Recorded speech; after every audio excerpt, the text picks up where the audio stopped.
I want to talk today and give you some exercises for strengthening your back muscles, and you're probably wondering, why strengthen your back muscles? Well, let me tell you why.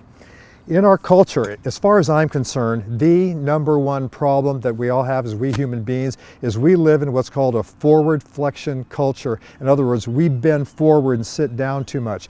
And what that does to our bodies, when we're bending forward, we're actually contracting or strengthening these front side muscles, and they pull in.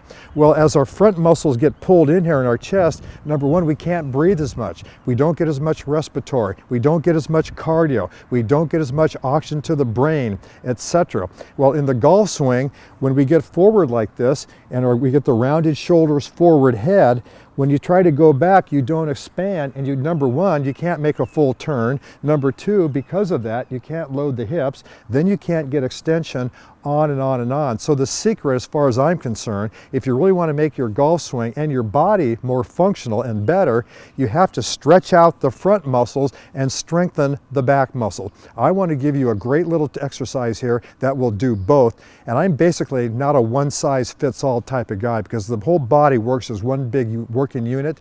So I don't like, there's one great stretch for here, but there are some exceptions, and this is one. It's the downward dog on elbows. And what I want you to do is come down here on the floor and get yourself in about a 4-socket position. So my hands are pretty much under my shoulder joints, my knees are pretty much under my hips. Now from here, I'm going to go forward and put my elbows just slightly forward of where my hands were, and I'm going to rotate my forearms out and get my hands rotated out somewhat. So you can see now my hip joint is now forward of my knees.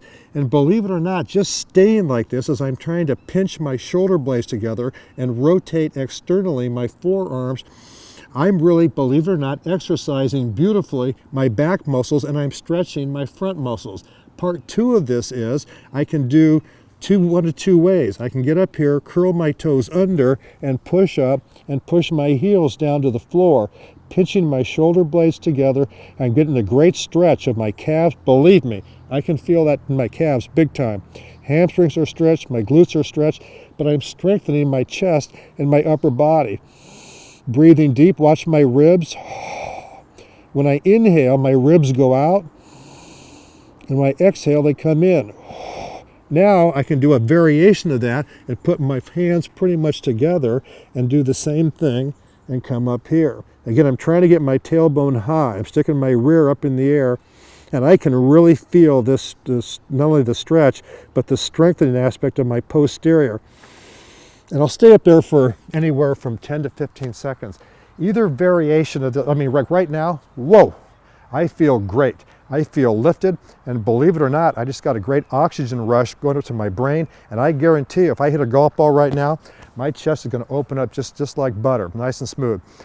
Try these stretches, okay? And they're not just stretches, but they're actually functional core exercises too, all right? And as always, if you have any comments or questions, don't hesitate to write them in right down below, and I'll get back and answer as many of them as I possibly can. Also, like I said, I'm not a one-size-fits-all type of guy. I highly encourage you to get on my entire programs, and we can work every muscle group of your body, and you can not only play better golf, but enjoy a lot better level of fitness.